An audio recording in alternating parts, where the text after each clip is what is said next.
Waiters, what Valentine Day disasters have you witnessed? Story 1.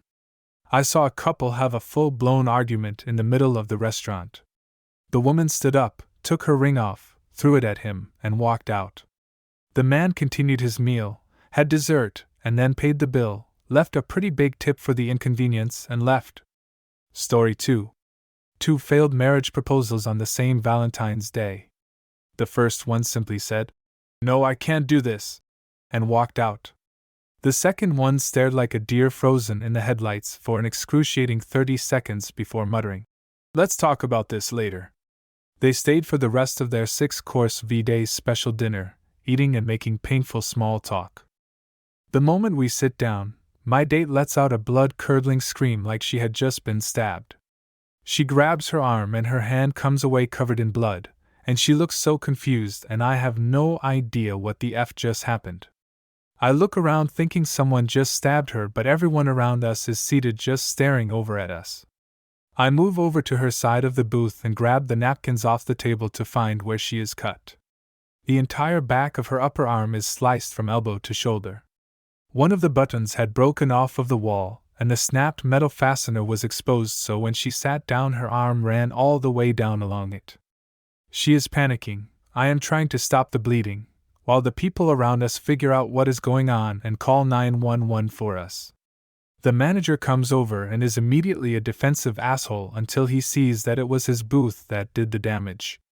The paramedics show up, I get the owner's info from the manager, and we spend the night in the ER where she needed something like 80 stitches.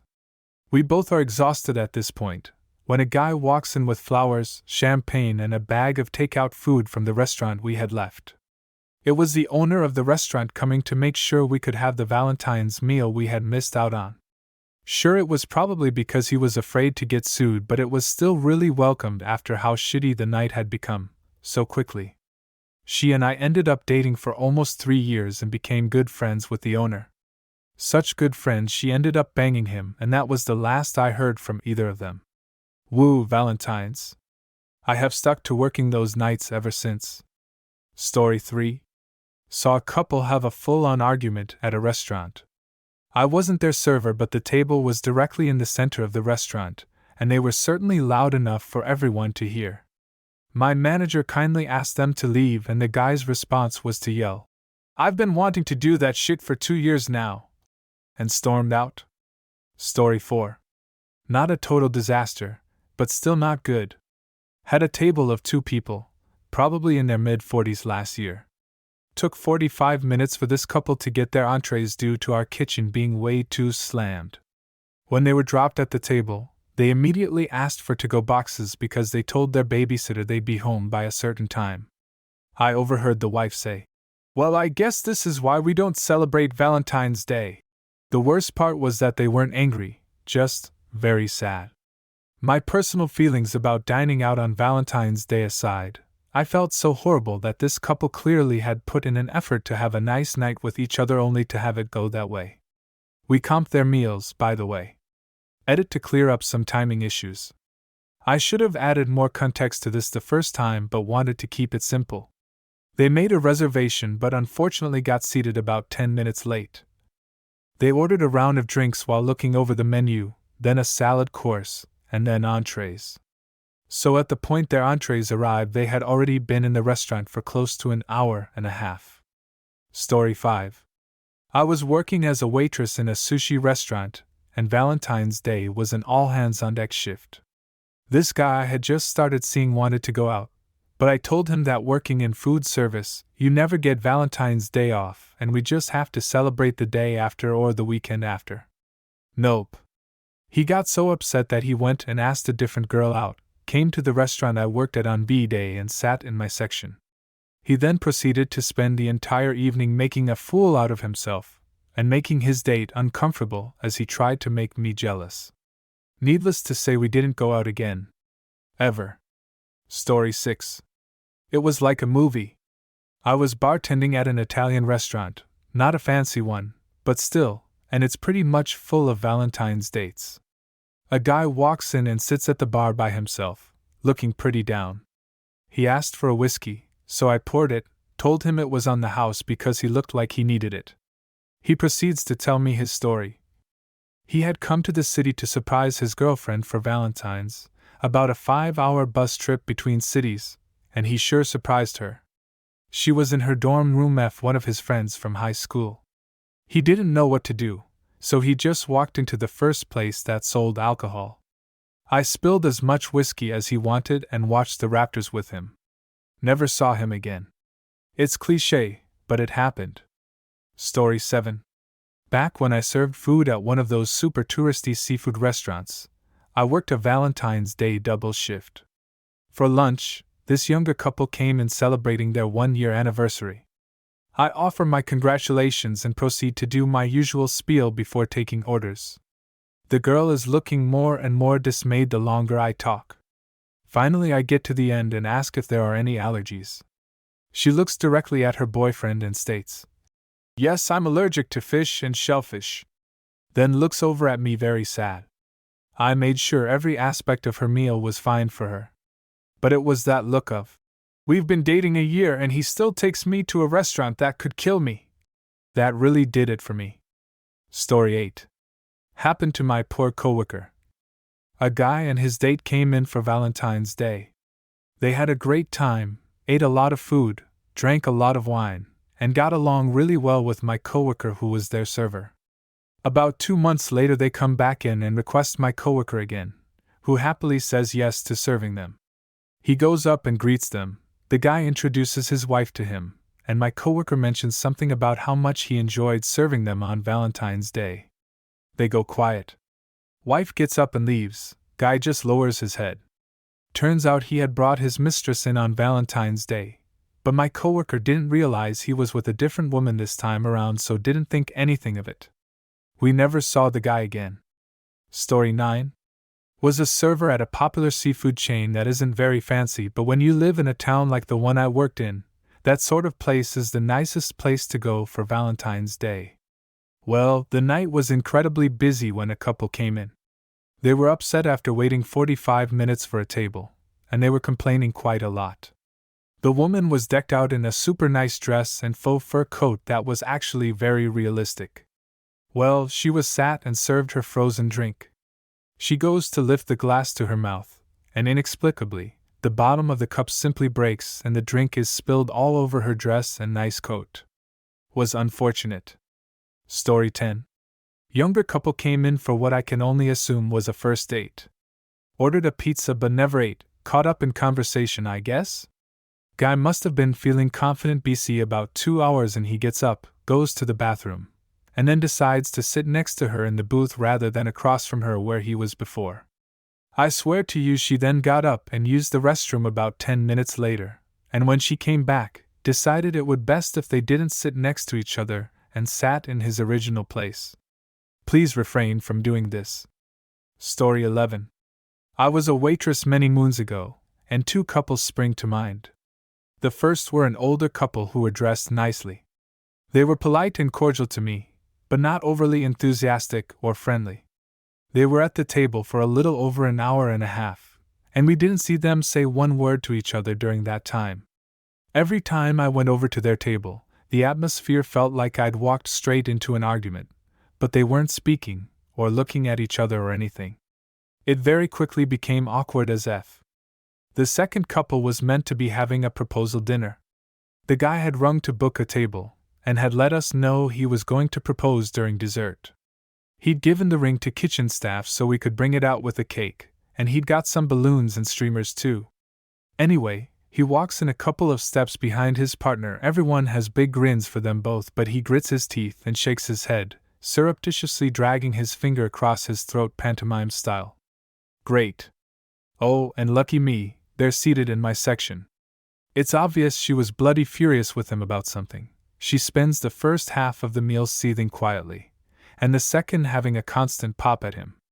While she was in the loo, the manager made me double-check he didn't want us to bring the ring out or anything. F no, was his response. I felt really bad for him. She really was mean. Story 12. I worked at a pretty high-end Mediterranean bistro. My second Valentine's there. It was probably the busiest night I've ever worked as a server. We had reservations that booked basically the entire restaurant, including the bar and patio, from 4 p.m. to 11 p.m. No walk-ins were to be seated unless a reservation was cancelled, or someone with a reservation didn't show up. Most of the customers were pretty understanding and either waited or simply left. One dude, however, kept pushing and pushing, asking every 10 minutes how much longer until he is seated, constantly saying how he is a regular customer, and how his date is going to be there at 7, he got there at 6. We insisted that once a table was available, and all the customers before him were seated, he would get a table, but because the amount of reservations, we couldn't guarantee he would even get a table at all. At about 6:50 the guy loses it, fast walks up to the hostess stand, where the reservation book is, grabs the reservation book and practically runs out the front door. Now everything is going to complete shit because the only copy of the reservations for the night that is barely half over is gone. Two of the owners ran outside to follow the guy and try and get the book back, but by the time they got out he had already left the parking lot. Even better is, 2 hours later chaos is still running rampant, and the dude shows back up saying he has a reservation for 2. 3 of the 5 of the owners, all brothers, escorted the dude and his date out to the parking lot and banned him from the restaurant permanently. They even took a picture of him and posted it in the window saying, "Do not serve this man." Story 13. Not a waiter, but I was a pastry chef at this big resort in Cape Cod. We got a special order from this guy who was coming in for his anniversary, Valentine's Day. He wanted his dessert to have, "Will you marry me?" written on it so he could pop the question when it came out. He called ahead to the front and back kitchen, even came in himself that morning to make sure it was good to go. The whole crew was behind him. We had cooks all night coming in to ask if it had happened yet. I wrote the inscription on the plate and dressed it to the nines with gold leaf and expensive chocolate. I'm taking a picture of the plate just before it's set to go out, and notice our head waiter come in with a weird look on his face. He says plainly, "They don't need it." She broke up with him before the entrees hit the table. Story 14. A couple sitting at the bar were enjoying their night out. The man got up from his bar stool and left for the bathroom. As his girlfriend was alone, and absolutely wasted, at the bar, a random woman approached and revealed that she recently matched with the woman's boyfriend on Tinder and had hooked up a week earlier. The drunk girlfriend refused to believe this story, so the woman showed her his Tinder profile and their conversation. The boyfriend returned to a drunk, sobbing and screaming girlfriend. I felt like I was watching a reality TV show. It was incredible. The poor girl was basically carried out of the bar by her boyfriend of 3 years, whom she just discovered has been cheating on her for who knows how long. It was the most dramatic moment I have ever experienced, and it was absolutely none of my business. Story 15. Had a man and woman sharing dessert, and the man playfully put a bit of the ice cream on her nose. She then did the same, and he did it back once more but with a different flavor of ice cream. She flipped out at him because, "You know I like chocolate the most, why would you waste it, you idiot?" In the end she stormed out cause the man couldn't comprehend how much she was blowing up the situation. TLDR, man put ice cream on woman's nose, she is fine with it the first time, the second time she rages and leaves. Story 16. Nothing too scandalous, but I'd say, "Happy Valentine's Day," pretty much to any couple that sat at my tables. Occasionally one of them would say something like, "We're not dating." Some of the times the other person would give a look that pretty much confirmed that they both had very different interpretations of what was going on. There's an episode of 30 Rock where they mention that going to IKEA is a big stress test in relationships. That has nothing on going to a restaurant on the busiest days of the year, particularly Mother's Day, and Valentine's, especially when it's on a weekend. I'd say 99% of the disasters I've seen have just been normal run-of-the-mill issues where couples realize they have different levels of patience, and one person undoubtedly gets aggravated with the packed restaurant, and their time is ruined. Story 17. I was eating in a fine dining establishment, Chili's, several years ago. In the next booth was a really young guy who had a big bunch of roses on the seat next to him.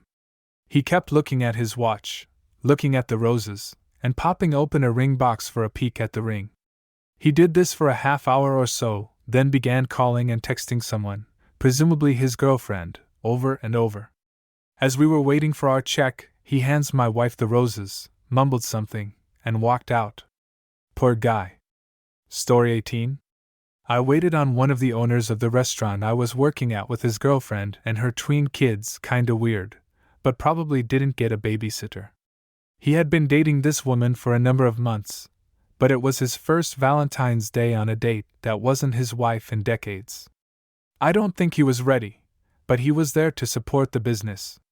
He broke down crying during dinner, and it was heartbreaking. They left early. Story 19. My first day of work on the floor at a country club was the weekend after Valentine's Day. There was a lot of buzz in the back about this adorable family, where every year the mom brought the son out to a nice dinner at the club and the father brought the daughter to the men's section for a dinner, which shows how much pull the guy had, since women weren't allowed in that part of the club. It was their Valentine's Day tradition. The kids are both 14 or 15. I'd also been filled in on the gossip that the waitress I replaced had left to have a baby. She was really young and there was blanket disapproval from the staff and a lot of the members. I'm serving the mom and son in the more upscale dining room, but getting drinks from the bar where the dad and daughter are, so I'm around both groups. I'm bringing a bottle of wine to the mom when a woman walks in with a baby in a carrier and starts handing personalized golf balls out to people as a birth announcement sort of thing. She hands one to the mom at the table and one to the son and walks off when the mom knocked her wine glass to the floor and starts whisper shouting at the son. People are congratulating the new mom and pretending to be friendly, and then each table seems to go perfectly quiet one after another. I go to the bar to get a new wine glass and see a man duck over to the dad's table and say something to him. The man gets up without saying a word, even to his daughter, and dashes into the men's locker room, leaving her sitting at the table. The whole room goes quiet, but nobody intervenes as the old waitress goes over to the table, hands the girl a golf ball, says a few words I can't hear, then walks out of the club. The girl starts sobbing. Eventually, the mom seems to have remembered the daughter, because the brother comes and leads her out, and they all leave together. Story 20. I was working at a corporate sports bar that specialized in chicken wings. V-Day, like most days, was insanely busy. As the evening winds down, someone calls in saying they're a professional food critic and demanded to speak to the manager. After a 15-minute call, the manager tells us the critic rated us A, B and said the food was good, but the service sucked. He said he would leave that last part out of his review if we comped his meal and gave him vouchers for free meals in the future, but he refused over and over to say where he worked. Confused, the manager talked to the server, who confirmed that the guy ate alone, ran her around ragged while shamelessly hitting on her, and left 0 tip. He wrote his phone number on the tip line. Thirsty bitch wanted free food because the server didn't call him immediately for a date.